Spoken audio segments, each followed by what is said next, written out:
No one is coming to tell your story for you. So if you don't go out and tell the world, it's not build it and they will come. You've got to go out and spread the word. Today's guest is Matt Wampler, CEO and co-founder of ClearCOGS, where he's helping restaurants enhance efficiency and reduce waste through prescriptive AI. He's also the host of the podcast Restaurant AI, where he explores how artificial intelligence is reshaping the future of food service. Matt, tell us your podcast story.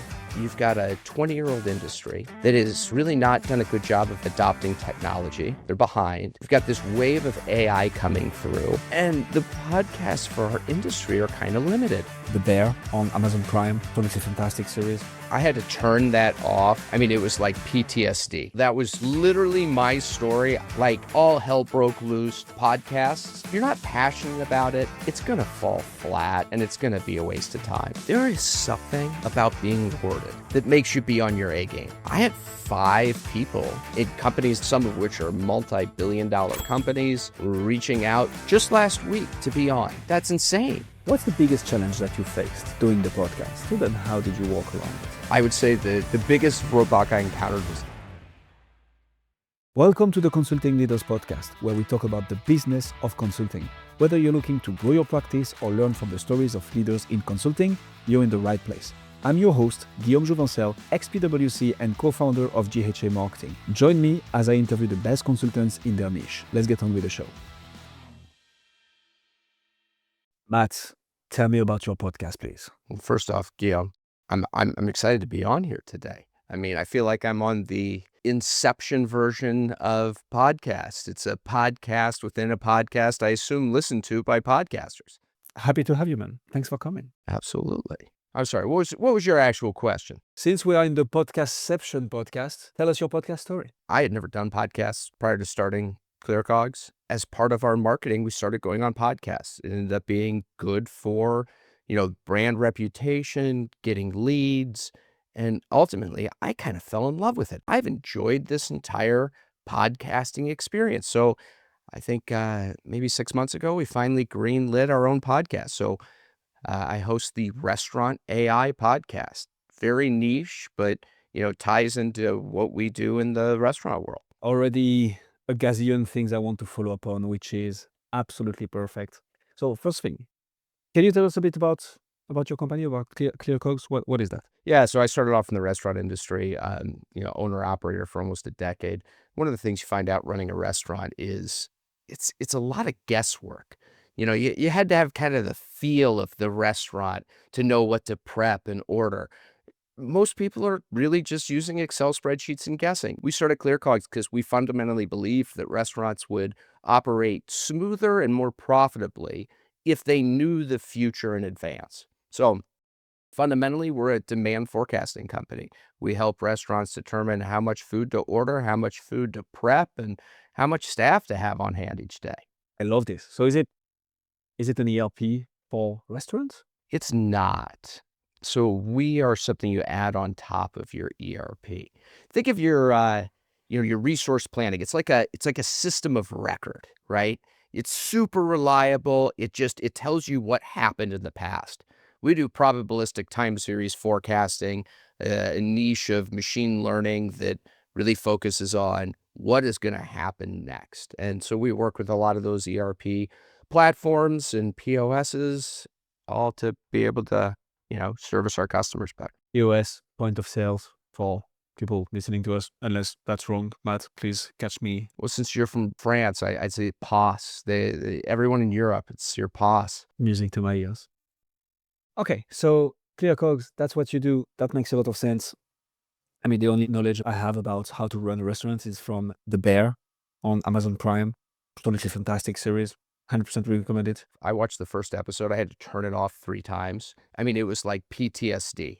That was literally my story. My first restaurant, sandwich shop, total turnaround. Like, all hell broke loose, except instead of being a Michelin star chef, I was a semi-delinquent 21-year-old. Interesting. And that's much stronger of a background story, if you ask me. Okay, so fantastic series, but I guess not really exactly what happens in reality. Or is it? Everything up until you find a bunch of money in cans of tomato. Yeah, it's pretty accurate. So you start going on podcasts. Why is that? I think no one is coming to tell your story for you. So if you don't go out and tell the world, it's the opposite of Field of Dreams. It's not build it and they will come. You've got to go out and spread the word. Podcasts, I was an avid listener of podcasts prior, seemed like a good idea. And so we tried it out and it went pretty well. And, we've kind of built off of that.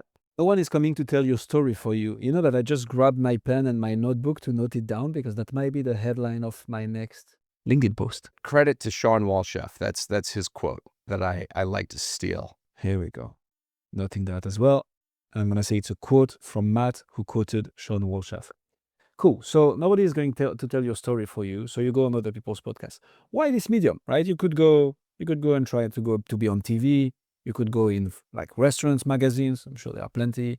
You could go on YouTube channels, like, I don't know, those people doing some food challenges kind of things. Why podcasts? Well, first off, if anybody wants to put me on TV, more than happy to come on TV. Sign me up for CNBC any day of the week. Look, it's accessible, right?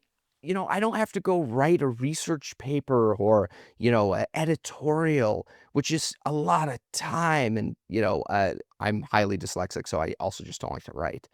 Getting booked on TV, that's expensive. Podcasts were just accessible and effective. Accessible and effective, like that's what we look for in everything in business. Which podcast did you listen to? You said you were a big listener of podcasts. So which podcast did you listen to that inspired you to, in your turn, go on other people's podcasts? Really like Lex Friedman. That's an interesting style. Lex is a kind of a beacon of hope for me because he's one of the podcasters really made it. Like, he's at the top, next to the Joe Rogans, Chris Williamson, Stephen Bartlett, with still a bit of an accent, Russian accent actually. And it's like, as long as the content is good. Now, he's prepping like 100 hours per episode. So like, the guy goes all in, which is crazy. I just told Matt before we started recording that I was starting recording 3 to 4 episodes a day. I cannot prep 100 hours per episode before that. But that's a good one then. So Lex Friedman inspires you to go on podcast, and then you start your own. Why is that? There's a couple different things. One, just straight up, it's great for social media. We all need content. It's great to be able to repurpose it. Two, it's great to build relationships. It's certainly nice to have something to offer people that you care about as a benefit to them. But I think the thing that really put it over the top, the reason that I'm personally passionate about it, is we're at a really interesting time and place in restaurants where you've got a 20-year-old industry that has really not done a good job of adopting technology. They're behind. You've got this wave of AI coming through, and the podcasts for our industry are kind of limited. It's a lot of those 20, 30-minute infomercials and nobody really having deep conversations. So all the people I talk to on a daily basis, they're all asking the same questions. So why not go deep and have those conversations? I got brought on this CIO of the U.S. State Department. We've got, Chef Robert Irvine coming on in a couple of weeks. We've got multi-billion-dollar company founders and CEOs on. I mean, this is who the world wants to hear from. Just taking good notes of everything you're telling me, Matt, because this is also good. Okay, so you start your own show. You decide to call it Restaurant AI Podcast. Why AI? Is it to surf on the buzzword, or is it because you truly talk about AI on the show?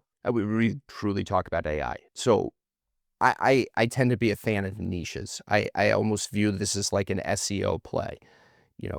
We're going to own one subject.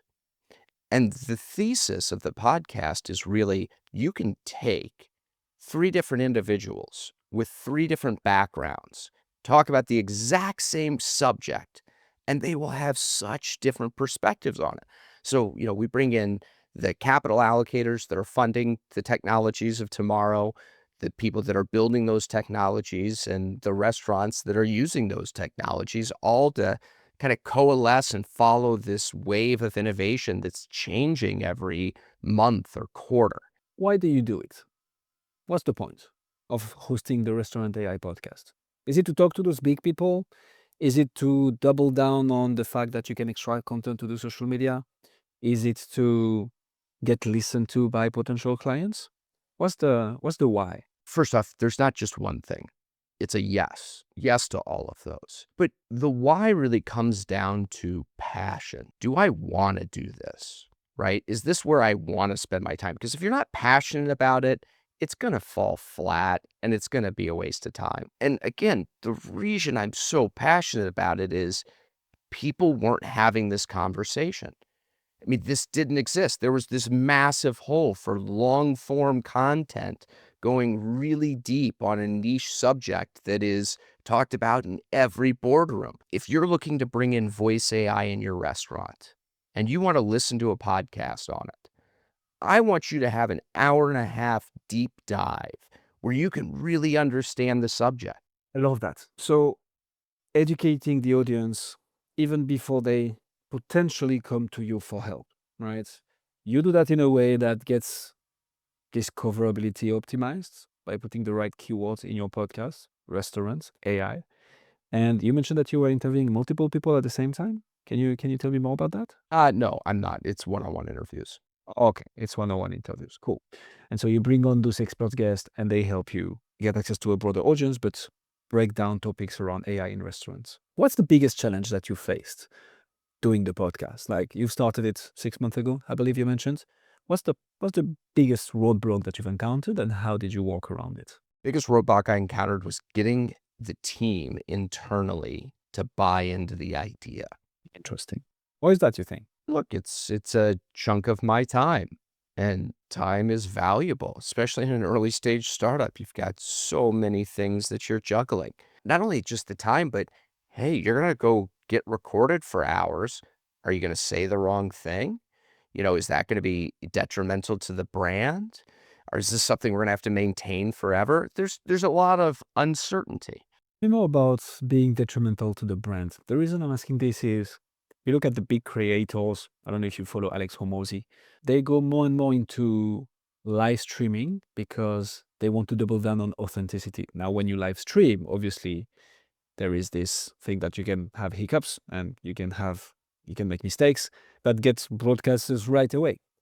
So are those things that you might be saying that might hurt you really that bad? What's your take on this? The moral of the story was there wasn't anything I said that was ever a problem. So it ended up being a fear without any real reason behind it. The live streaming thing, I think that's fine. I've certainly live streamed things in the past, but there's a sense, and I think it's like unconscious almost. You can tell when something's been really edited versus a real conversation. So I'm not sure you necessarily have to live stream to prove authenticity. I think listeners can sense it. So it was Mr. Beast explaining that. I think it was during the Super Bowl. I'm not sure. Anyways, it's the crowd matter, right? You have people entering the stadium, and depending on how much noise the crowd is doing, how loud they are cheering, you understand the popularity of the people. And there is like first there are the mainstream like actors, actress who Hollywood right 90s, 2000s. And there is a bit of cheering because they are like big figures and so on, but like not much more. Then comes in the short form content creators, right? And here you already hear much more cheering. Then comes in the long form creators. So podcasts, YouTube channels, and like the crowd goes crazy, like crazy. And then comes in the streamers. And now the crowd is just completely going nuts. And it's like the popularity meter of like, okay, the closer you get to knowing the real person, obviously, if you have people streaming for 10, 11, 12 hours a day, unfiltered, you can relate to them much more and you can bond with them much more. Same goes for long form, just in a slightly lesser way. Short form as well, because it's still much more authentic, right? And then you have the very polished, everything is edited, scripted actors, which are less and less popular. All right, so I got a question for you. This is a debate I have with people in this, content creation world. And that is more better? More content you put out, the algorithms will pick up on what is good. They'll demote what's bad. So just get as much content out as possible. You talked about your live streamer for 12 hours a day versus Don't say something unless you have something to say so that people get used to the idea of when you say something, they listen. So your question is, what's my take on this? Yeah. I think graveyards, well, content graveyards, are full of people who went like followed Gary Vee's advice, right? Of like putting a short a day or a piece of content a day on Instagram for 6 months in a row, and you'll see something pick up. And they do that, nothing happens, and they're like, well, what the fuck? The thing that they forgot to do was every, I don't know, 30 days, every month, look at all the pieces of content, look at the top 10%. So, what are the 3, 4 pieces of content that outperformed everything else? What's the common factors? What are the common factors between those 3, 4 pieces of content? How can we operationalize replicating those 4 common factors and then reapplying it for my next 30 pieces of content for the next month and doing the same thing again? So there is a thing about volumes negate luck, but then you need to look at your volume to understand what's the quality in all this and what are the things that make the few pieces of content work. All right. So, devil's advocate on that, right? Does that just make you kind of so by the way, I don't do that. I probably should, right? I tend to say what I'm thinking at the time based on circumstances. That's always kind of worked for me. I can't help but think if I am following the crowd, people engaged with this type of content, I'm going to do more of it. Eventually, I'm not directing the ship so much as I'm just doing what the crowd is telling me to do. And maybe that's not a bad thing, but it feels a little like you're a passenger. I love that take. At the end of the day, it depends on what the goal is, right? So let me give you a very simple example. Like people start doing some stuff, they get some views on certain pieces of content. They're like, okay, I need to talk more about this. But that's the wrong metric to follow. The real metric to follow is which one drives the biggest business outcome. For what I'm concerned, right? And for what my clients are concerned.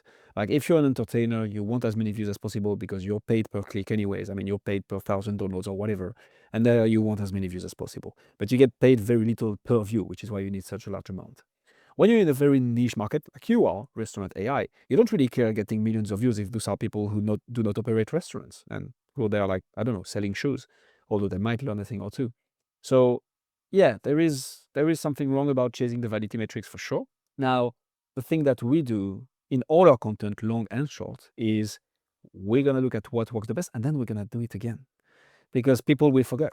I think that's smart. I liked the way you articulated it, right? Because so often it's content creators that control the message, right? Because they're creating all the content. And most of them are success is views or engagements, subscriber growth, right? If you're in a B2B situation, it's same thing. What is my metric? Do more of what that metric is. Maybe that's meetings booked, or clients that visit your website, and double down on the things that result in those metrics. Exactly.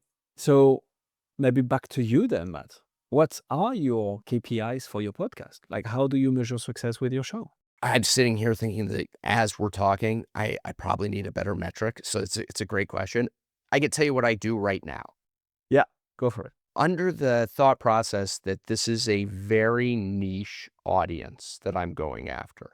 We're talking about camera vision, computer vision in dining rooms and how it affects, front of house staff. The casual listener's not just tuning into that.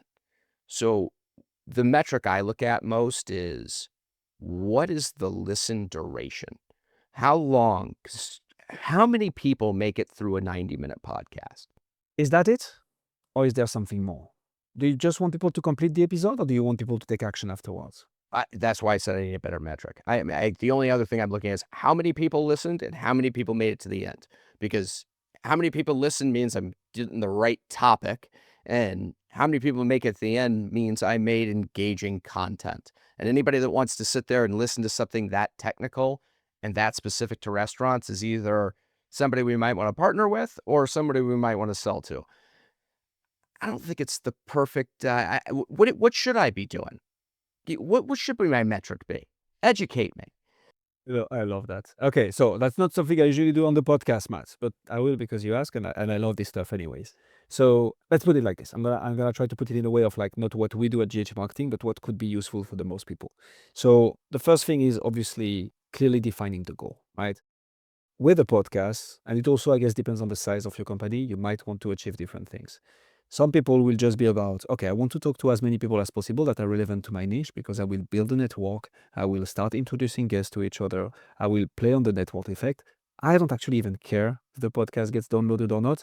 It's just about the relationship I managed to create with my podcast, who I can introduce to whom, and if I become the platform in my industry that allows people to do business with each other, I'm winning because people will come to me. That's one possible objective, right? Second possible objective is, okay, I want to be considered as the thought leader, as the authority in my space with my show. So here I need to get as many views as possible, as many downloads of my lead magnet afterwards so that I can create an email list, email that list, double down on thought leadership and authority. And my whole point is, when it comes to, we have a client like this who has 3 podcasts now. When it comes to, okay, we need an expert here. I'm just going to throw an example, like in financial planning and analysis. Okay, we're going to go to Paul Barnhurst. I'm saying this because he's one of our clients. He's one of the best in that space. Like, you want to be top of mind for anybody who might have a question or an issue with that. That's number 2. And then there are people who want to build an audience that will buy from the podcast. And here again, it's something completely different. Like, you need to reach as many people as possible. You might want to do some contextual advertising, right? Which is people on the internet on certain pages will get an advertisement of your podcast because it's relevant to that page. And it's like, hey, if you like this article, you will like that episode that breaks down how to implement a new system for your restaurants, for instance. I'm going a bit on a tangent here, but like, first thing is, what's the objective? And then what's the output that you want? How can we measure as many KPIs as possible on that whole funnel so we can see, okay, we clearly have a distribution problem. Let's fix that. Okay, we clearly have an engagement problem. People are listening till the end, but they're not taking action. How do we fix that? Okay, they are taking action, but then they are not booking a call. How do we fix that? Okay, they are booking a call, but we're not closing them. How do you? And it's like, it's a sales funnel, right? It just depends on the objective. It's a very long-winded answer, so I'm going to pause here. Does that make sense? That's great. I love it. I appreciate it. All right. Sorry, I've gotten your podcast already off the rails, so I'll take it back to you. We get to talk about podcasts, Matt. I love that. And that's the whole point. It should be about you. So look, I'm curious. How do you run a restaurant effectively? How do I do that? Most people don't. Okay, but assume I want to. How do I do that? It's people. It's people managing people, serving people. It's a people business. So, but what does that mean? Because the first thing that pops to my mind when I'm hearing that is, sure, but it's also very, how do I say this properly? The first image that I have, right? I go down to the Chipotle down my street right now. I know it's cheap labor, and people will sometimes be still nice. I go to a cafe every day right now in New York, and like the waiters, I don't know, the baristas are like lovely, and they do an amazing job. I don't know how they've been incentivized to do so. Obviously, there is the tip system in the US as well. But like, at the end of the day, it's a people's business, but it's also so hard to find good talent, and I cannot imagine how hard it is in the restaurant space. So how do you do that practically? Yeah, it comes down to leadership. I mean, really, truly, you are in a place where if your majority of your staff is minimum wage, it's a tight labor market. They can go work at any other restaurant. They'll hire 'em. So if you don't give them a reason, inspire, motivate them, make them feel part of the team, you're never going to get the most out of them. They're probably going to leave. So it's about bringing the right people in, getting them motivated, making them part of the team. And then once you've got everybody on the same page, a lot of the little problems start to take care of themselves. But the hardest thing to do in the restaurant industry is get the right people and get them motivated, get that right culture. So, you know what I love about what you're telling me right now, Matt, is that you're telling me restaurant is about people, but the name of your podcast is Restaurant AI. So how do you blend AI and new tech, right, to an industry where most of it will rely on people anyways? Yeah, so I think it's one of the really interesting cross threads. No one in this people business gets into the restaurant business to manage inventory, do Excel spreadsheets, count, that's just not the world of numbers is so far from what they get into. They get into it for the people, the customers, the food. I don't see AI really coming in and displacing the human aspects of restaurants. But anything that is in the back of the house, that's manual, that's getting done every day, this is all stuff that can be automated so that Instead of having a general manager that has to be really good at the analytics and the people, we can start optimizing more for the people side of the business. Is that what you did for? Oh shoot, I was googling the sandwich chain. Johnny's John's? No, what's the Jimmy John's. Oh my God, sorry, I'm not used to all the franchises yet that I see in the US. Is that what you did when you were CEO and director of this? Yes, I was. A franchise, you don't really get to control the technology you have. And, entering the system, my job was just to execute their playbook and train and motivate staff. So it's so funny. Yesterday we onboarded someone who, I don't know if I can name him yet. Let's say someone who does exactly the same thing as you do, but for truck repair shops and truck repair garages. And something that he has in common with you is that he worked in the industry for so long before starting this whole thing. Do you think it's something you have to like work in that industry before you launch an agency that will help, or a system or software or service, whatever, that will help that very industry? How do you see that? Does that help you on the day to day? Oh, yeah, it absolutely helps me. I don't think you have to, but I think when it comes to developing the product, selling the product, empathy for the customer matters a lot. And the quickest way to demonstrate or signal your empathy is the fact that you've been there because you guys have a common language. So yeah, it helps a lot. But it's not mandatory. Like you can do without. You can potentially serve that in the industry, even if you've not worked in that industry for so long. Also for restoration, where the restaurant industry, where I guess is it not an industry where people like can relate to each other and like, okay, you're one of ours. It's very much like that. There's a lot of trauma bonding in running restaurants. And do you play on that for the podcast? The reason I'm asking this is if it's a people's business, if it's an industry where people connect between themselves back to the bear, right? When they have those, I don't know if it's yearly or quarterly gatherings with other restaurant owners and so on, and they get it. Do you play on that network effect with the podcast or not at all? Yeah. I think every question you ask, every conversation you have, it's shaped by your background and your perspective on the world. And it's really hard to disentangle your past. And yeah, having been from the restaurants, it shapes a lot of the conversations we have. What's your biggest success stories thanks to the podcast? So actually, I want two. I want one when you've been on other people's podcast and one of your own podcast. We talked about the challenges, right? Getting the team in-house running and walking it and making it actually happen. What about the greatest success? When you were on other people's podcast and with your own podcast? Make us dream. Well, first off, I think we're on like episode 16, so we're still brand new on this. I would say that the biggest victory, I'd say there's two victories. One, my co-founder, who I had to convince this was a good idea and was concerned if we would do a good job.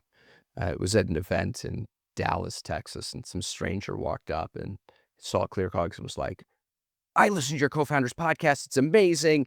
And started telling it was just perfect because it was the cherry on top of that debate. But the second part of it's this.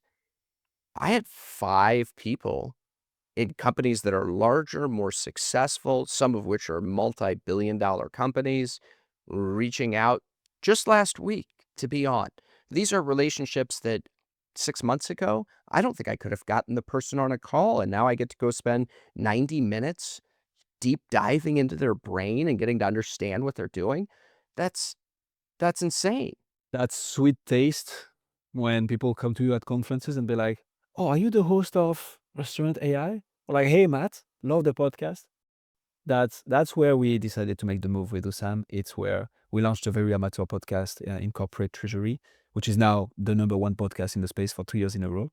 And like we go to our first conference and someone comes and taps me on my shoulder and is like, hey, Guillaume from Corporate Treasury 101.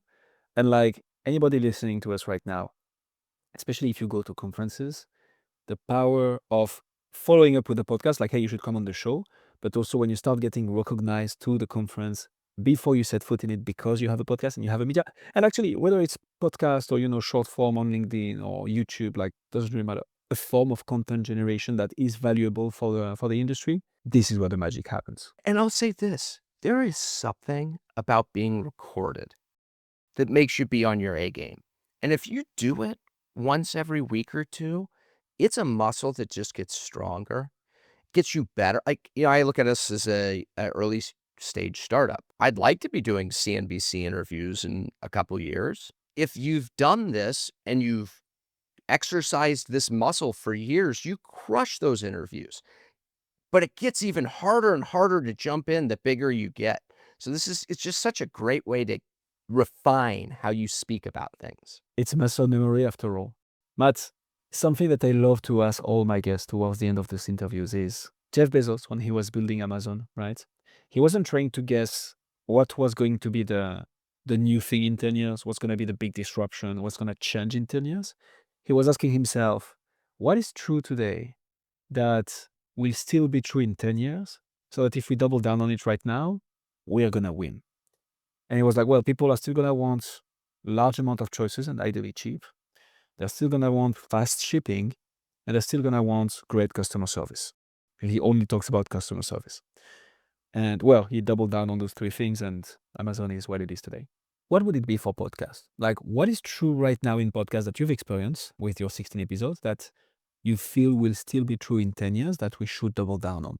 Trust. I think that if you listen to a podcast, especially a podcaster, over and over again, you begin to trust how they view the world and what their opinions are. In a world where AI is slowly able to message directly to me with the perfect value proposition for every product, you are just going to see an onslaught of perfect messaging.